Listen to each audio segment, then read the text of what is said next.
वकील संशोधन अधिनियम 2025 के विरोध में विभिन्न न्यायालयों के अधिवक्ता अब खुलकर विरोध जाहिर कर रहे हैं। कैबिनेट में लाए जा रहे इस एक्ट को लेकर खबर 9 ने पड़ताल करते हुए कई वरिष्ठ अधिवक्ताओं से चर्चा की तो सामने आया कि ये अधिनियम वकीलों के संवैधानिक अधिकारों को कमजोर करता है और उनकी आवाज को दबाने का प्रयास करता है। इस अधिनियम के तहत वकीलों को कोर्ट के कामकाज से हड़ताल या बहिष्कार करने पर रोक लगाई गई है। ये प्रावधान वकीलों के संवैधानिक अधिकार अनुच्छेद 19 अभिव्यक्ति की स्वतंत्रता और अनुच्छेद 21 जीवन और व्यक्तिगत स्वतंत्रता का हनन करता है। वकीलों को अपनी मांगों और समस्याओं को उठाने के लिए हड़ताल या बहिष्कार एक महत्वपूर्ण हथियार होता है। इसे छीन लेना उनकी आवाज को दबाने जैसा है। इस अधिनियम में धारा 35 में वकीलों पर 3 लाख रुपए तक का जुर्माना लगाने का प्रावधान है। ये जुर्माना वकीलों के पेशेवर आचरण को लेकर है, लेकिन इसे लागू करने का तरीका पक्षपातपूर्ण हो सकता है। वरिष्ठ अधिवक्ता संजय जैन और जिला बार एसोसिएशन के अध्यक्ष सुरेंद्र कुमार वर्मा बताते हैं कि इससे वकीलों पर अनावश्यक दबाव बनेगा और उनकी स्वतंत्रता प्रभावित होगी। झूठी शिकायतों पर जुर्माना है, लेकिन वकीलों के लिए कोई सुरक्षा नहीं। अगर कोई शिकायत झूठी या फिजूल पाई जाती है तो शिकायतकर्ता पर 50,000 रुपए तक का जुर्माना लगाया जा सकता है। हालांकि अगर वकील के खिलाफ झूठी शिकायत दर्ज की जाती है तो उसके लिए कोई सुरक्षा नहीं है। ये एक तरफा और अन्यायपूर्ण है। इस एक्ट में वकीलों को तुरंत निलंबित करने का अधिकार है, जो अव्यावहारिक है। बार काउंसिल ऑफ इंडिया को यह अधिकार दिया गया है कि वह किसी भी वकील को तुरंत निलंबित कर सकती है। ये प्रावधान वकीलों के खिलाफ दुरुपयोग को बढ़ावा दे सकता है। बिना उचित जांच के किसी को निलंबित करना अन्यायपूर्ण है। अधिवक्ता बताते हैं कि इस अधिनियम के तहत वकीलों को अनुशासनात्मक कार्रवाई का डर दिखाकर उनकी स्वतंत्रता को कमजोर किया जा रहा है। ये न्याय प्रणाली के लिए खतरनाक है।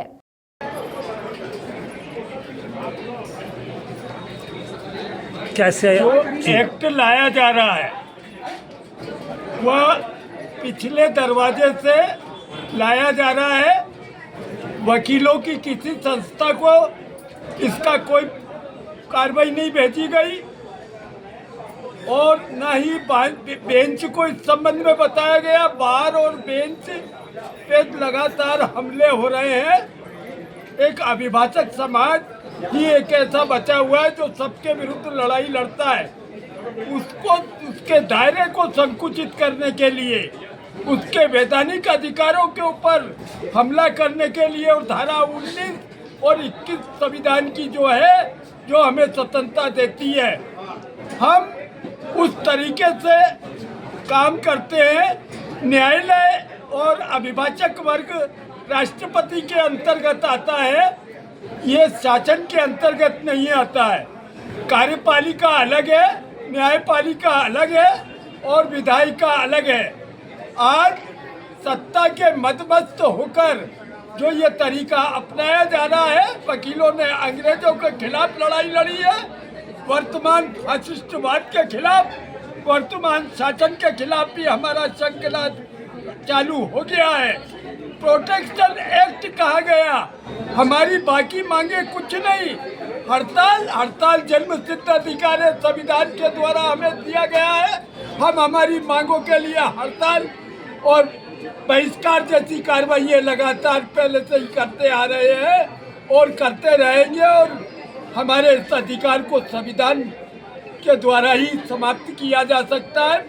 फासिस्टवाद लाके किया जा सकता है। तानाशाही का स्वरूप देकर प्रजातांत्रिक के न्यायालयों में प्रजातंत्र के तरीके से ही एक्ट लाया जा सकता है। आज जनता को ये समय दे दिया गया कि 28 तारीख तक आप इस एक्ट के संबंध में अपनी आपत्ति और राय, जनता तो अभिभाषकों को करती है।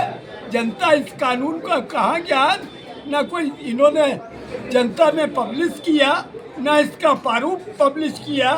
ये तो एकदम थोप दिया गया है कि हम इतने दिन में आप अपनी आपत्ति दे दें, अन्यथा हम 1861 संविधान के अंतर्गत एडवोकेट एक्ट में, आपको एडवोकेट एक्ट में अमेंडमेंट करने की प्रक्रिया है। Government cannot follow the rules and regulation and the process of the constitutional and the process of the amendment in the Advocate Act। ये सारी कार्रवाइयों को दरकिनार कर प्रजातांत्रिक न्यायालय के प्रजातांत्रिक अभिभाषक संघों पर ये रोक लगाई जाने का काम देश में तानाशाही की तरफ बढ़ रहे हुए कदम इसको घोषित करता है और इसको हर नागरिक को विरोध करना चाहिए। हर समझदार व्यक्ति को, बुद्धिजीवी को और हर वकील को और हर न्यायाधीश को पहले न्यायालय पे हमला, वकीलों पे हमला, ये सब निरंकुशता और फासिस्टवाद के चिन्ह है जिसका हम पुरजोर तरीके से विरोध करते हैं। और आज का हमारे बोर्ड पर लिखा हुआ है सूचना पटल पर, उसका अवलोकन किया जा सकता है। और पूछ लिए आपका परिचय दे दीजिए। सुरेंद्र कुमार वर्मा, 13 बार के अध्यक्ष इंदौर अभिभाषक संघ। यह है कि एडवोकेट प्रोटेक्शन एक्ट की न तो हमने मांग भी करी है, न इसकी कभी किसी प्रकार से कोई आवश्यकता है। ये केवल वकीलों को महज परेशान करने की एक प्रक्रिया है जिसका हम पुरजोर विरोध करते हैं। एडवोकेट प्रोटेक्शन एक्ट की तो लागू हो नहीं रहा है और बल्कि ये नए संशोधन की मांग किसने की? आप फॉरेन वाले वकील आना चाहें आए, उनका स्वागत है, उनको किसने रोका है? दूसरी बात क्या बोलते हैं, स्ट्राइक करने पे और कार्य से विरत रहने पे, ये तो सुप्रीम कोर्ट की गाइडलाइन पहले से तय है। उसमें क्या बोलते हैं, एडवोकेट क्या बोलते हैं, हड़ताल नहीं कर सकते, कार्य से विरत नहीं रह सकते। लेकिन मेरा उसमें ये कहना है कि आखिर किसी भी अधिवक्ता को या अधिवक्ता समूह को अगर अपनी बात किसी फोरम में पहुंचाना है तो उसका क्या तरीका हम अपनाएं उनने का। हमारी तो सालों से एडवोकेट प्रोटेक्शन एक्ट की मांग चली आ रही है, उस पर आज तक कभी कोई विचार ही नहीं किया, ना मध्य प्रदेश शासन ने करा है, न ही कोई state bar council of India ने करा है, न ही क्या बोलते हैं भारत शासन इसमें कोई पहल कर रही है। और बल्कि ये नए एडवोकेट ये संशोधन एक्ट लाके हम पे जबरदस्ती थोपा जा रहा है, इसका हम पुरजोर विरोध करते हैं। साथ ही साथ मेरा निवेदन ये भी है कि इसमें केवल और केवल पक्ष, मैंने मेरी पूरी मेहनत करी, मेरी मेहनत से मैंने मुकदमा लड़ा।